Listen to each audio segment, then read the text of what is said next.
Hello friends, कैसे हैं आप सब। आई होप आप सब बहुत बढ़िया होंगे, स्वस्थ होंगे और मस्त होंगे। तो फ्रेंड, अभी यहाँ पे 9:15 बज गए हैं सुबह के, और ऋषभ ना अभी अभी खुशी को छोड़ के आया है। जब तक वो दोनों खुशी को छोड़ने गए थे तब तक मैंने सोचा मैं नहा लेती हूँ। तो जब तक मैं नहाना वगैरह हो गया मेरा, तब तक वो भी आ गए थे। तो ऋषभ ऐसे ही आया यहाँ तक, बाथरूम तक। तो फिर मैंने सोचा यहाँ पे इसको पकड़ लेती हूँ और नहला देती हूँ, और नहीं तो फिर यहाँ पे से और निकल जाऊंगी ना तो फिर और लेट हो जाता है। एक काम हो जाएगा मेरा। तो फिर मैंने उसको पकड़ लिया और गीला कर दिया, और फिर नहा लिया उसने। उसको नहलाने के लिए ना मुझे ऐसा ही कुछ करना पड़ता है, क्योंकि वो नहाता नहीं है जल्दी से। उसको नहाना बिल्कुल पसंद नहीं है, बिल्कुल नहाता नहीं है, वो भागता है नहाने से। तो मुझे ना ऐसा ही कुछ करना पड़ता है हर रोज उसको नहलाने के लिए। तो जब तक वो नहा रहा था तब तक मैंने कपड़े भी भिगा दिए, क्योंकि अभी मौसी जस्ट आते ही होंगे, 9 और 9:15 9:30 के बीच में आ जाते हैं वो। तो कपड़े भी भिगा दिए मैंने। तो कपड़े फिर अच्छे से भीग जाते हैं ना, तो कपड़े साफ निकल जाते हैं। और उसको तैयार कर दिया मैंने, अब वो खेलता रहेगा। और फिर अब मैं किचन में आ गई हूँ पराठे बनाने के लिए। वैसे मैंने सुबह खुशी को बना के दिए पराठे।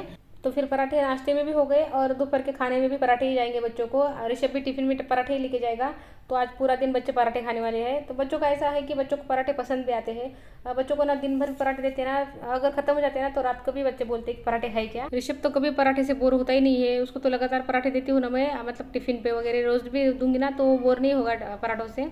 तो रोज भी पराठे खा सकता है वो। तो यहाँ पे सबके लिए पराठे बना रही हूँ, मतलब बच्चों के लिए। और मेरा ऐसा है कि मैं एक दो पराठे खा लेती हूँ और थोड़ी सी सब्जी रोटी खाती हूँ। मतलब क्या है, इनके लिए मुझे सब्जी रोटी बनानी ही पड़ती है। तो इनकी इसमें की सब्जी रोटी थोड़ी सी खा लेती हूँ। पूरा दिन भर पराठे मैं नहीं खाती हूँ। मतलब काम पड़ता है, कुछ नहीं होता है बनाया हुआ तो खा लेती हूँ। अगर होता है सब्जी रोटी बनी हुई तो फिर वो सब्जी रोटी भी खाती हूँ थोड़ी सी। तो मेरे पराठे बन गए हैं, तो पहले मैं ऋषभ को थोड़े से खिला देती हूँ, उसका टिफिन वगैरह पैक कर दूंगी, उसको भेज दूंगी स्कूल में, और उसके बाद बाकी के काम करूंगी। तो यहाँ पे देखिए ऋषभ चला गया है स्कूल में। और यहाँ पे ये साबूदाने की खीर बनाई है मैंने। 2 दिन से साबूदाना वैसे ही पड़ा था फ्रिज में, बच गया था। इनको उपवास होता है ना गुरुवार का, तो फिर तब बच गया था, तो फिर वैसे ही पड़ा था। तो मैंने आज खीर बना ली उसकी, और नाश्ते में ले ली मैंने। तो खीर मुझे पसंद है तो खा लेती हूँ मैं खीर। तो पहले नाश्ता करती हूँ, फिर उसके बाद में घर में पूरे काम वैसे ही पड़े हैं तो फिर काम पे लग जाऊंगी। तो मेरा नाश्ता हो गया है, तो अभी मैं सफाई कर लेती हूँ। सफाई बोले तो पूरा ही काम घर का पड़ा है, झाड़ू पोछा साफ सफाई, जो टावल वगैरह जिधर बिखरे पड़े हैं ना, तो सारा ही कुछ पड़ा है। टावल तो हर घर में मिल जाते हैं सुबह सुबह। कितना भी बोल दूँ ना मैं कि बाहर डाल दिया करो, लेकिन कोई डालता नहीं है। सभी कोई दरवाजे पे लटका देता है, कोई साइकिल पर डाल देता है, तो मुझे ही डालने पड़ते हैं बाद में। और अभी ना 10:30 बज गए सुबह के, और झाड़ू पोछा सभी कुछ बाकी है मेरा। मैंने खाली थोड़ा सा हॉल सुबह झाड़ लिया था, किचन तो झाड़ती ही हूँ, और हॉल को थोड़ी सी झाड़ू लगा ली थी, क्योंकि आरती वगैरह करनी होती है तो फिर वैसे नहीं कर सकते। तो जैसी तैसी मैंने सुबह झाड़ू लगा ली थी, जो बासी झाड़ू निकालते हैं ना, तो बस हॉल और किचन की निकाली थी मैंने। लेकिन अभी भी मुझे झाड़ू लगानी है, दोनों को भी, किचन को भी और हॉल को भी, क्योंकि अभी पोछा लगाना है। और पोछा लगाने के लिए क्या होता है, झाड़ू अच्छे से लगानी पड़ती है। अगर झाड़ू अच्छे से लगी होती है ना तो पोछे का आधा काम आसान हो जाता है। अगर झाड़ू अच्छे से लगी नहीं होती ना तो फिर पोछे में बार बार कचरा अटकता है, तो फिर वो पोछा एक तो फिर ईजी से होता भी नहीं है, और बराबर दिखता भी नहीं है घर को कि पोछा लगाया है। और मुश्किल भी बहुत हो जाती है, बार बार बाल अटक जाएंगे, बार बार कचरा आ जाएगा।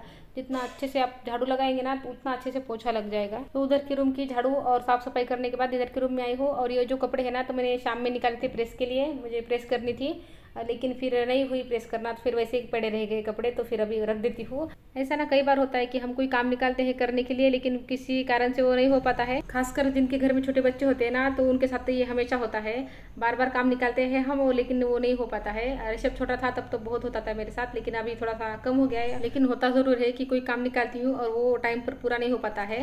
तो चलिए, ये वाली रूम की भी सफाई हो गई है मेरी। इस रूम की भी बेडशीट को मैंने झटक कर ही बिछा लिया है, और जो दूसरे रूम की बेडशीट है उसको भी झटक के बिछा लिया है। मतलब आज दोनों भी बेडशीट मैंने धोने में नहीं डाली है, झटक कर ही बिछा दी है। अभी क्या हो रहा है ना, बारिश का मौसम फिर से शुरू हो गया है, और बारिश पड़ रही है लगातार, तो कपड़े नहीं सूखेंगे। तो जितना कम डालूंगी ना उतना ही अच्छा है। तो जितनी ज़रूरत के कपड़े हैं ना उतने ही डालूंगी, और डाल के भी कोई मतलब नहीं होता है, क्योंकि ना स्मेल बैठ जाती है कपड़ों में। ज़्यादा जो मोटे कपड़े होते हैं ना तो वो जल्दी सूखते नहीं है। बाकी कपड़े तो पंखे में सूख जाते हैं, लेकिन जो मोटे हैं कपड़े वो नहीं सूखते हैं। तो यहाँ पर मौसी भी धो कर चले गए थे कपड़े, तो सुखाने बाकी थे। जब से बारिश लगी ना तो मैं सामने से ही कपड़े डाल रही हूँ, क्योंकि मुझे फिर वापस लाने में आसानी हो जाती है। मतलब बारिश वगैरह आती है ना तो सामने जल्दी से ध्यान चला जाता है, तो जल्दी से लेकर आ जाते हैं। पीछे जाने में थोड़ी सी मुश्किल हो जाती है, और धूप भी सामने से थोड़ी अच्छी आती है। तो अभी मैंने कपड़े सुखा लिए और टेबल साफ़ कर लिया, और फ्रिज थोड़ा साफ़ कर लेती हूँ। टेबल को तो रेगुलर में 2 3 4 बार साफ़ करना पड़ता है दिन में से, और फ्रिज को भी ऊपर ऊपर साफ़ करती रहती हूँ, ऊपर से हल्का फुल्का साफ़ करते रहती हूँ। तो चलिए, पूरी झाड़ू लग गई है मेरी। अब फटाफट से पोछा लगा लेते हैं। ये जो पोछा वाला काम होता है ना, एकदम लास्ट में होता है, मतलब लास्ट का काम होता है। इसके बाद कोई काम नहीं होता है मुझे, और मैं पोछे के बाद मैं कोई काम करती भी नहीं हूँ, क्योंकि मुझे एकदम चकाचक जो घर दिखता है ना, तो बहुत अच्छा लगता है मुझे। इस टाइम मैं ना एकदम अकेली होती हूँ, घर में कोई नहीं होता है और यही होता है मेरा मी टाइम। ये वाला टाइम ना मैं इतना एंजॉय करती हूँ, अपने हिसाब के गाने सुनती हूँ, अपने हिसाब से रहती हूँ, डिस्टर्ब करने वाला कोई होता नहीं है ये टाइम पे घर पे मुझे। और ये वाला टाइम तभी मिल सकता है जब सवेरे जल्दी उठ के सारे काम फटाफट निपटा देते हैं ना, तभी ये वाला टाइम मिलता है हमें, सुकून वाला एकदम। और अगर काम जल्दी नहीं निपटेंगे ना तो फिर ये वाला जो सुकून वाला टाइम है ना, ये नहीं मिलता है, पूरा दिन काम में ही जाता है। तो चलिए, पूरे घर का पोछा लग गया है मेरा और मेरे सुकून वाले टाइम में खलल डालने के लिए खुशी आज जल्दी आ गई है। वैसे वो 1 बजे आती है, लेकिन आज जल्दी आ गई है, आज 11 बजे घर पे आ गई है, 11:30 बजे। तो यहाँ पर देखिए दोपहर के 3:15 हो गए हैं और ऋषभ आ गया है अभी भी स्कूल से, और उसको थोड़ा सा खाना खिलाया है मैंने। खाना मतलब साथ में कोई बिस्किट लाया था, वो डार्क फैंटेसी बिस्किट लाया था, तो 5-6 बिस्किट खाए उसने, तो खाना नहीं खा रहा है वो, तो उसका पढ़ाई का मूड आया है अभी। तो सोचा कि पढ़ाई करवा लेती हूँ उससे, होमवर्क उसका, क्योंकि शाम में ना उसको नींद जल्दी आती है तो फिर होमवर्क करता नहीं ठीक से वो। तो यहाँ पर देखिए ये उसको लेकर आए थे, तो हम दोनों लगे पड़े हैं उसको पढ़ाने में। और बच्चों का ना उनके मूड के हिसाब से रहना पड़ता है। उसका मूड अगर पढ़ाई का आया है ना तो मैं फटाफट पढ़ाई के लिए बैठ जाती हूँ, क्योंकि ना जब उसका मूड अच्छा होता है ना तो अच्छे से करता है वो, टाइम पास बिल्कुल नहीं करता है, फटाफट उसकी जो पढ़ाई है ना कर लेता है वो। और मुझे ना थोड़ा सर्दी जैसा लग रहा था, तो फिर इस वजह से मैंने थोड़ा सा काढ़ा बना लिया था, काढ़ा पी रही थी मैं। तो इनसे पूछा था, इन्होंने नहीं बोला, तो मैंने अपने लिए बना के पी लिया था। तो यहाँ पे देखिए उसका मूड चला गया है पढ़ाई का, तो अब उसका ड्राइंग का मूड आया है, तो फिर ड्राइंग कर रहा है वो। और वो ड्राइंग का मूड उसका ऐसा वैसा नहीं आया है, उसको आज नीचे फर्श पर ड्राइंग करनी है, तो उसको करने देती हूँ यहाँ पे।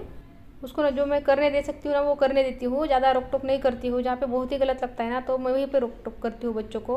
तो यहाँ पे देखिए शाम के 5 बज गए हैं, और जब वो ड्राइंग कर रहा था ना ऋषभ, तब 4:30 बज गए थे, और अभी 5 बज गए हैं और मैं खाना बना ले रही हूँ। यहाँ पे खाना जल्दी बना लेती हूँ क्योंकि मुझे जल्दी खाना होता है। मुझे ऐसा रहता है ना कि मैं 7-7:30 तक मेरा खाना हो जाना चाहिए, तो जल्दी बनाऊंगी तो फिर जल्दी ही खा पाऊंगी, नहीं तो फिर देर हो जाती है ना खाना बनाने में, तो फिर खाने में भी लेट हो जाता है। तो वो मुझे ना बिल्कुल अच्छा नहीं लगता है, मुझे खाने में लेट हो जाता है ना तो ऐसा लगता है कि मैंने कुछ बुरा कर दिया।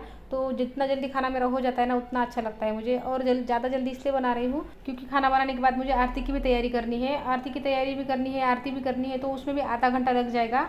तो खाना बनाने के बाद आरती की तैयारी और आरती करने में मुझे 6:30 पौने 7 बज जाएंगे, तो तब तक खाने का टाइम हो ही जाता है मेरा। तो खाने में मैंने भी बनाई है बैंगन की सब्ज़ी बनाई है रस्से वाली, और बिना मिर्च वाली आलू की सब्ज़ी बनाई बच्चों के लिए सूखी। तो थोड़ी सी आलू की सब्ज़ी खाऊंगी मैं और थोड़ी सी रस्से वाली बैंगन की सब्ज़ी खाऊंगी, तो दोनों थोड़ी थोड़ी खाऊंगी। और यहाँ पे फटाफट रोटियाँ बना लेती हूँ, और रोटियाँ मुझे अभी सिर्फ 5 बनानी है, 2 मेरी, 2 खुशी की और 1 ऋषभ की। तो इनकी तो रोटी मैं बाद में बनाती हूँ, तो हम तीनों की रोटी बनानी है मुझे अभी। रोटी बना लूँगी और फिर आरती कर लूँगी और उसके बाद फिर खाना खा लूँगी, क्योंकि ना मेरा सुबह का टाइम इधर उधर होता है ना तो चलता है खाने का, लेकिन शाम का टाइम मेरा एकदम फिक्स होता है खाने का। 7 और 8 के बीच में मुझे खाना कैसे भी करके चाहिए होता है। इससे ज़्यादा लेट करती नहीं हूँ मैं खाना खाने में। हाँ, कभी कुछ हो जाता है, कुछ काम पड़ जाता है या कोई मेहमान वगैरह आ जाते हैं तो फिर हो जाता है लेट, तब कुछ नहीं कर सकते। लेकिन रोज़ तो नहीं करती हूँ लेट, बिल्कुल भी नहीं, टाइम पर अपना खाना खा लेती हूँ। एक तो पहले ही ना अच्छी आदतें जल्दी लगती नहीं है और छूटने में टाइम लगता नहीं है अच्छी आदतों को, और बुरी आदतें जल्दी लग जाती है और छूटती नहीं है जल्दी से। इसलिए अच्छी आदत जितनी टिका के रखो ना उतना अच्छा है। तो फ्रेंड वीडियो को ये रोक देती हूँ, वीडियो अच्छा लगे तो लाइक कर लीजिए, चैनल पर नया है तो चैनल को सब्सक्राइब कर लीजिए।